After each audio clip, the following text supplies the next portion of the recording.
So Ian recommended a technique, and who said one other strategy for dodging a rally would be to move your troops to other locations. So if you have a whole bunch of commanders that have a high army capacity, potentially take literally all of your troops and put them somewhere else and spend down your resources. And so what if they hit your city? You didn't have anything in there. Makes sense, right?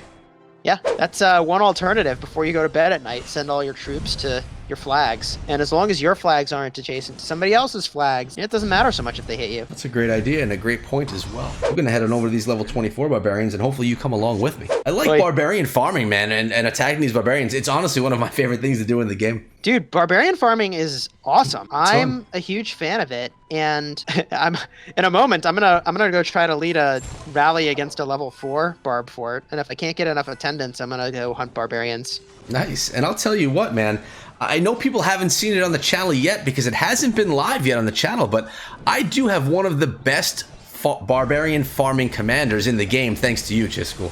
Oh yeah, you invested real heavy in Cao Cao. I sure did, and I think you guys are going to actually see that one live tomorrow. That may be tomorrow's Rise of Civilizations video. I don't actually recall, but it's definitely a good one, building Cao Cao to be just a boss at farming barbarians. And again, Chisgule was there to assist in that build.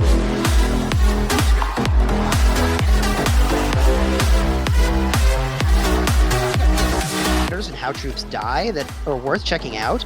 But if you go to the watchtower and I believe you tap the info button. No, if you tap the castle button and then the info button, it'll explain exactly how the watchtower works.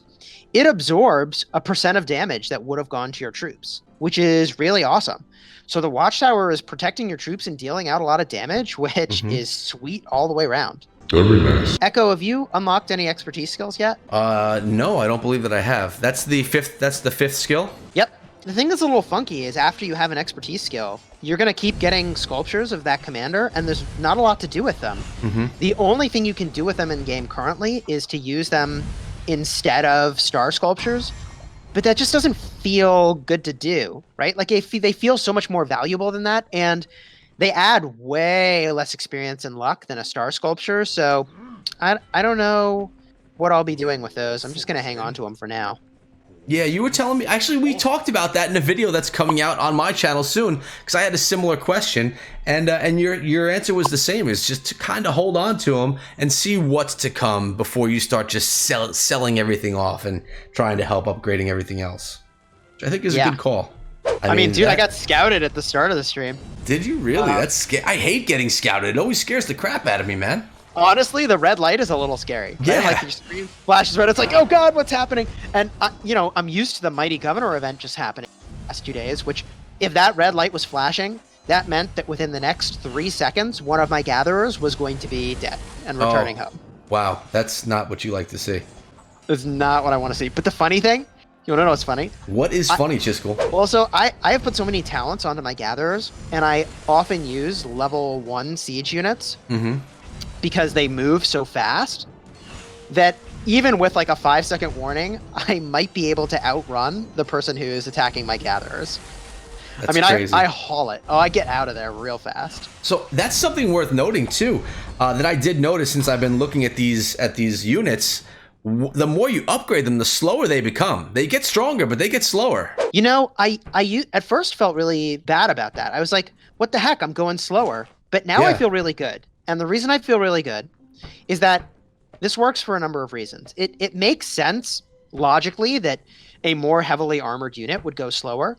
But I also don't hate the fact that when I'm being chased down by someone with tier 5 troops, that they're a little slower naturally than I would be. Yeah, okay. Right? Like, I need as many advantages as I can get. And technically they have so much, I guess, technology that they would be moving pretty quickly anyways to make up for that march speed loss, but I'll take edge wherever I can get it. Good point. Have you invested in economic technology? I'm not sure. I'll have to go take a look in a second. I maybe went a little too deep on economic technology. I can't look. I can't look because I have something upgrading right now, unfortunately. And I don't recall. If you tap the beaker icon, you should be able to get a look at the tree and all the goodies that are going on there.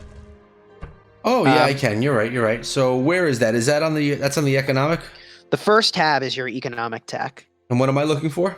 Just sort of how leveled up stuff is. For instance, I have my mathematics at 10 out of 10, dude. Mine is My a research...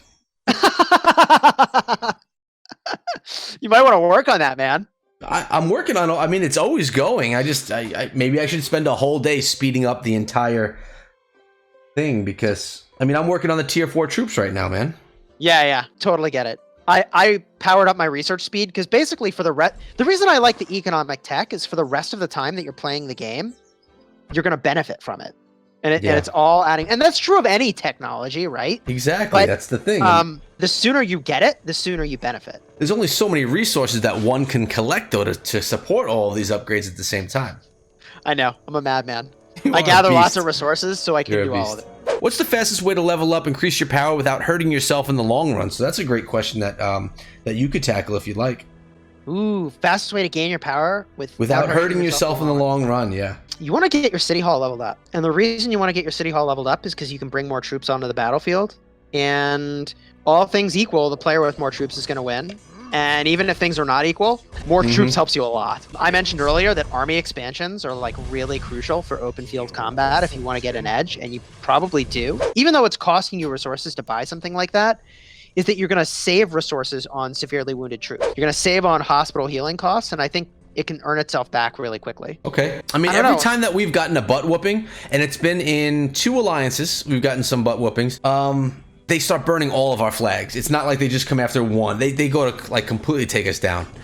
So yeah, they can only do that though if they actually have adjacent. So if you pick something that they're not anywhere near, that might be like a safe location to park your troops in for the night. That's, I think, my best guess. I think I need to start parking my troops somewhere else at night. And like, if I get hit, so be it. I spend down my resources, and there's not a lot. Yeah, that hurts, man. That hurts. Well, if you spend down all your resources so that it's below the level of your storehouse, I mean, like, I don't know, you got to repair your wall and your watchtower, but that's not the end of the world. Oh, you're saying have it so you're not holding resources. That's what you're saying. Yeah.